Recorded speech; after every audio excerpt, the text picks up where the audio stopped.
Team Korea loses to Mexico during its latest FIFA World Cup match, while a Korean drama series about school dominates global rankings. With more on Press Perspective today.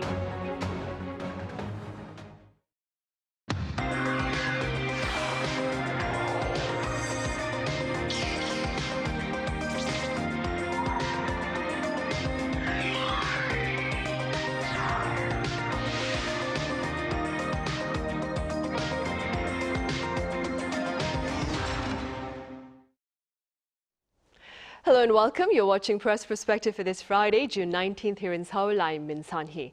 Our collection of weekly social stories today focuses on K-football and K-drama, if you will. For this, I have Steven Borowiec with Japanese weekly news magazine Nikkei Asia here in the studio. Steven, it's great to have you here. I'm happy to be here. I also have writer Colin Marshall with us. Colin, welcome back. Thanks for having me in. Right, Steven, let's begin with the football match between South Korea and Mexico that took place, I believe, over 7 hours ago. What has been the foreign media coverage of that particular game? Well, I was at Gwanghwamun Square this morning, where there was a pretty big watch party set up there on some big screens. I was just surprised at how, it seemed like it was kind of 60-40 Korean and non-Korean. There were a lot of Mexico supporters, and there seemed to be a lot of just overseas travelers who were there just kind of for the experience. A lot of foreign media have written on the kind of special relationship between the footballing communities of these two countries that has developed since the World Cup of 2018. For anyone who doesn't remember, South Korea and Mexico were in the same group in that tournament as well, as was Germany. And South Korea, I think at this point was already out of contention. It was clear that they were not going to make it out of the group stage.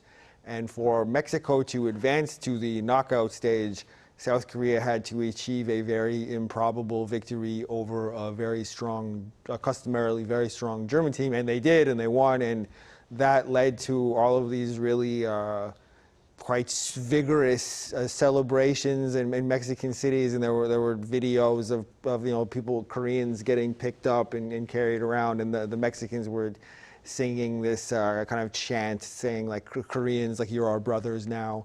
And it seems like just being on the scene today, like I felt some of that. There seems to be like this kind of a mutual affinity. I believe on the broadcast, like at the site in Mexico, I saw Korean fans wearing Korean team gear, but who had like the national colors of Mexico also painted on their faces. And I interviewed one middle-aged Mexican guy who was here on a tourist trip, and he said, yes, our two countries can be great friends. He said, we're different from each other. He said, Koreans can teach Mexicans to be more disciplined, and Mexicans can teach Koreans to be more effervescent. And I put that quote in my story because I thought it was a nice kind of capturing of the feeling there. Right, it really is, it really is. Colin, as Steven has been saying, the hospitality as well as the enthusiastic cheering of Mexican football fans for Team Korea has been making quite a bit of headlines even here on the local front. How do you explain this show of support? Yes, well, as Steven mentioned, there is the history of the 2018 World Cup in Russia when the defeat of, when the defeat of Korea by Mexico resulted in a chain of events that led to Korea making it possible for Mexico to advance, but as well, we might return to this idea of the countries being somehow complementary, South Korea and Mexico, but also the way that Mexico has, shall we say, latched on to Korean popular culture in recent years is very notable. In Mexico City, there's a central sort of black market, Tepito, I think it's called, if I recall correctly. And used to be, you'd go there, and so many of the stands would be selling nothing but pirated DVDs of Japanese animation. Japanese pop culture was just the main thing on the market, it seemed to be at that time. But now, I think there's been a big conversion, and the Japanese stuff is still there, and they're still enthusiastic in Mexico, but Korean pop culture has taken a big chunk of that market share and mind or heart share, if you like. And so we've also seen social media videos of Gangnam Style being played and danced to during the World Cup. As Steven mentioned, the chant, Coreano, hermano, ya eres mexicano. You're Korean now. You're Mexican now, brother Korean. But as well, there is one aspect I suppose we should not ignore, which is a commonality between the two cultures that can be expressed through a concept often cited when describing Korea, Koreans, Korean culture. I should add that, if you keep an eye on Western descriptions, observations of Korea over the years, many attempts have been made to analogize Koreans to some other people in the world. So you've heard the Irish of Asia, you've heard the Italians of Asia. Mexicans of Asia is not that common. I think the Philippines often grabs that one for themselves.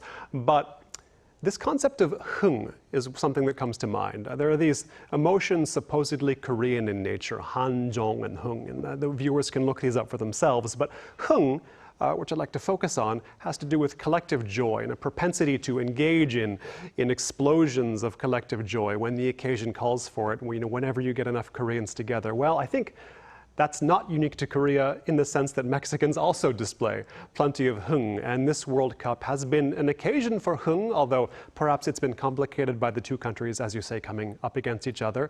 But I think that South Korea has probably taken the loss in good spirits, and I'm sure Mexicans have taken the win in very good spirits as well. Right. Well, the shared hung, as Colin mentioned, Stephen, has been supported by the playing of my all-time K-pop favorite, Gangnam Style, which Colin mentioned as well. Gangnam Style, it appears to have been headlining football celebrations in Mexico. Thus, one German media claims that this is an indication of Korea's soft power. Could you tell us a bit more? I've been thinking a lot about this idea of soft power, just what it means. And, I know Joseph Nye wrote a very well-known book about this, but I'd say it's definitely an indication of cultural reach. I mean, all these years later that we're still talking about Gangnam Style is pretty amazing in and of itself. Like, I remember in late 2012, I was visiting Paris and I was walking around the outskirts of Paris and I came across this group of boys who looked to be of French North African origin, and they were all jumping around in a circle and they were singing Gangnam Style. This is back in 2012. This is 2012. And I remember seeing this scene against the backdrop of not the most charming kind of Parisian street, but an unmistakably European or French setting, and thinking, well, that must be globalization if this somewhat vague or amorphous concept of globalization really exists, this idea that ideas can travel around the world and have a unifying effect or a homogenizing effect or whatever you want to call it. Here we have a bunch of boys whose parents presumably immigrated here from a part of the world where people who originally came from here colonized, and now here they are many years later singing along to a song that comes from East Asia, a kind of music that's very influenced by American music. This is a real kind of complex cycle of concepts that's circulating here. But in terms of power, I mean, I've been thinking a lot about now that South Korea's cultural industries have really arrived. We've been talking about them arriving for a long time, but now I feel like there's a pretty strong consensus that they are among the global heavy hitters when it comes to music and TV and film. Does that translate to power as it is conventionally understood, as an IR theorist would see power? I'm not entirely sure that it does. I'm not entirely sure that South Korea has strategic objectives that are being served by the global popularity of K-culture. In a more prosaic and a more just tangible sense, this has created a growth industry for Korea, and it's made the country more powerful by making it more wealthy and by creating export opportunities and by attracting foreign investments and things like that. So, I mean, the short answer to your question is that, I think we can say yes, that the continued relevance of Gangnam Style all these years later is an indication of South Korea's growing and quite robust soft power. But I would just, looking down the road, I wonder where it goes from here. Is there more tangible power to be achieved in this way? Or, I mean, as a kind of middle power, is that really South Korea's objective? Is it really looking to exercise realist power on the world stage? Is it trying to influence other countries to do what it wants, or is it just trying to carve out the autonomy to do what it wants? You know, how does the country want to exercise its power? A lot of interesting questions. Right, really, lots of questions, few answers then. Colin, staying with K entertainment, we're moving to the screen, the small screen that is. A K-drama series called Teach You a Lesson. It's been topping Netflix's rankings in recent days. First of all, have you watched the drama Teach You a Lesson? Well, I've seen the controversy over it erupt here and there. Cham Kyoyuk is the title in Korean, and it is somewhat of a surprising hit internationally, given that it was the materials drawn from a webtoon, a comic people read online here in Korea, a big form in Korea, not so much of a pop cultural form in other countries, but finding material, sourcing material from webtoons is fairly common with dramas, and I think Netflix has also found it to be a pretty abundant source of material, because if you're making a series for Netflix versus making it for one of the big networks, you can be more, I won't say explicit, but you can be more indelicate with what you're showing and how the characters are speaking. And this was suited to this webtoon, which I believe was translated as Get Schooled, amusingly, in English. The webtoon and the series, they're about a team of government employees who work for a fictional organization called the Kyoyukwon Bohoguk, which I think was translated as something like Educational Rights Protection Board. I could have that translation wrong, but they go around to various schools and try to solve the problems of bullies or bad parents usually, but they solve them in unorthodox ways and ways that would probably be illegal in real life, often involving intimidation or trickery or physical violence. And it's all meant to be amusing. In the comic, you know, for fans reading, this is exaggeration, this is fantasy. Oftentimes, I think it's the fantasies people have had if they've worked in education here, or indeed from when they've been students. You know, we could fix the problems in Korean schools if only they just let us take the gloves off. And so there was a sense that it was going to be too much when this adaptation was announced, and there was even backlash against actors considering, or actors who were actually hired to be in this production. Like, how could you be in an adaptation of this comic that's so sort of distasteful? As you might guess, the comic itself was popular, but also polarizing. But it's been a hit, and especially because it's been a hit internationally, I think that controversy has died down. You see this in Korea. Something might get big. Well, before it gets big, there might be a sense like, oh, is this going to be good? Is this right? Is this like, it can seem iffy, whether it be a film, a TV show, or whatever in Korea domestically. But then when it becomes popular abroad, oh, okay, well, I guess we can all get behind this now. And indeed, the reviews have been good, and the foreign media have not really pointed to extremity as being one of the problems with the show. I think the reviews have been positive. There have been a few different critiques that mostly reflect the anxieties of the country, of the person writing the critique, but it hasn't been the same as, it hasn't been like in Korea where it's like, oh, this could be too violent, this could be too sort of fantastical, it could be just too much. It's not the same critique, but I think so far it's been embraced, and whether there'll be another season, who knows? But this is perhaps the next big Netflix-style K-drama, we could say. Right. Steven, what do you think is fueling the hype behind this particular drama, Teach You a Lesson?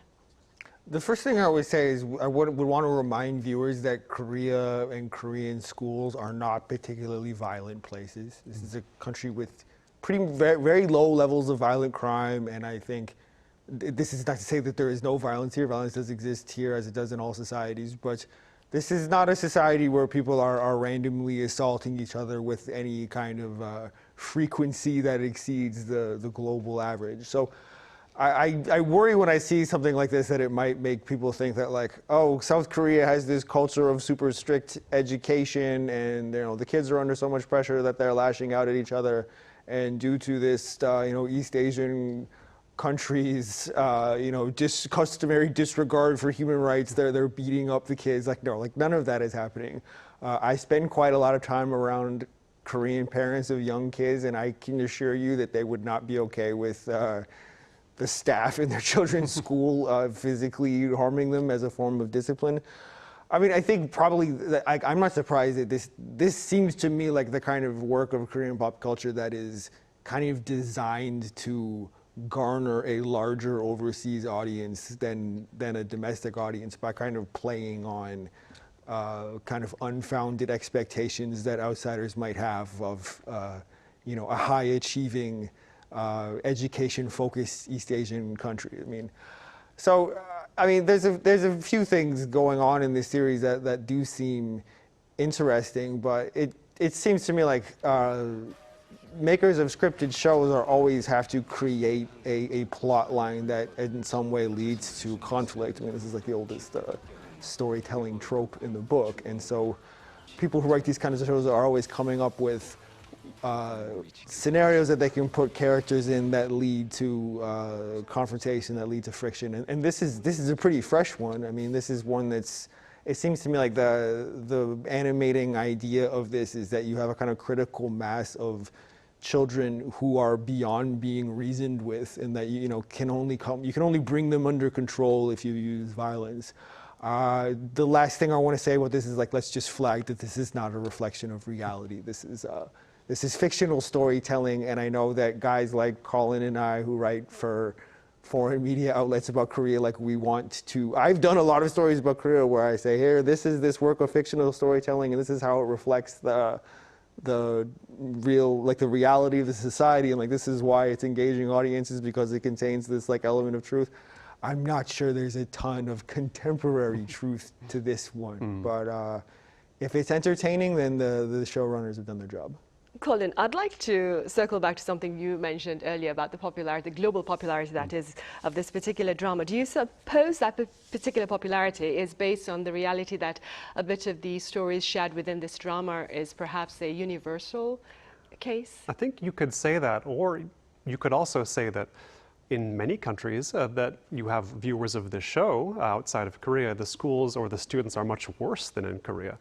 As Steven was alluding to, I mean, the South Korean schools have problems, the education system has problems, and you'll hear much about them if you talk to any parent here. But the students in the classes are, it seems to me, on average, much more cooperative and much more willing to engage with education itself than in the US, for example, where I'm from, and where you can't go a day without hearing stories about how uncontrollable and checked out more every day the kids are there. And I suspect, if an American viewer watching this show might be thinking less of the problems of Korean education than of the problems of education in their own country, and also thinking, as I say before, if only we could take the gloves off, if only we could just use the solutions that are obvious but prevented, that are kept from us by regulations or some kind of interference, then we could get things done. I think that's a fairly common fantasy. But in Korea, education is a battleground for a lot of anxieties or controversies about the society as a whole. Education seems like, to many people, the one field where maybe things can be changed, or at least the nucleus of a lot of larger problems in society. So I think a foreign viewer watching this show might not be wrong to think that education is in a sense, a prism or a way to view a lens onto Korean society. But yes, this is a work of fiction. And nevertheless, though, the fiction is kind of bleeding into conversations about real education here in Korean society. Yeah, it has sparked quite a bit of social commentary, especially with regard to the idea that it's an eye for an eye and an ear for an ear, as Colin was mentioning earlier. Steven, what have you been hearing? I mean, there's been a lot of debate about whether or not to, bring corporal punishment back into the academic arena. Well, I think there's something just kind of unsettling about a story like at the core of which is about like inflicting violence on children. I mean, like there's something just kind of inhumane about that whole concept.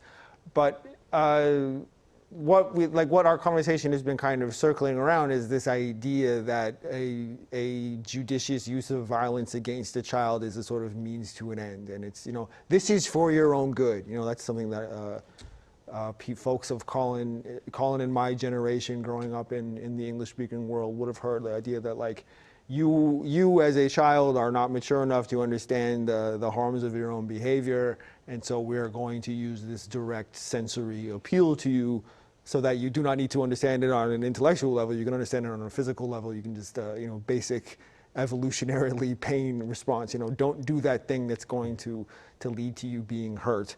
There's something kind of creepy about a story being based on that. I think there's just something sort of off-putting about that. But I mean, I have to just wonder, are the people who are opposed to the dissemination of this series, are they kind of just worried that this presents an inaccurate picture of Korea? This is not, you know, true to the reality of what, as I was saying earlier, but you know, the fact about that is that it doesn't have to be. It's Netflix. It's fictional. It's not presented as a work of documentary storytelling. It's a fictionalized version of something that, you know, perhaps contains some grain of truth.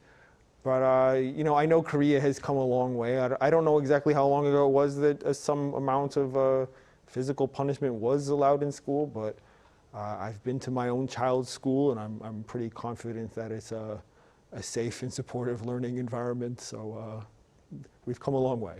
Right, so sparing the child no longer spoils the child. Sparing the rod does no longer spoil the child, right? Those are ancient words of wisdom then, right? All right, I'm afraid that's all the time we have today. Stephen, thank you so much for your time and your thoughts. Thank you. Colin, thank you very much for your insights. Thank you. All right, that ends this week's editions of Press Perspective. For those of you who have yet to make weekend plans, binge watching teach you a lesson, maybe one option against the sweltering heat outdoors. Thank you for watching.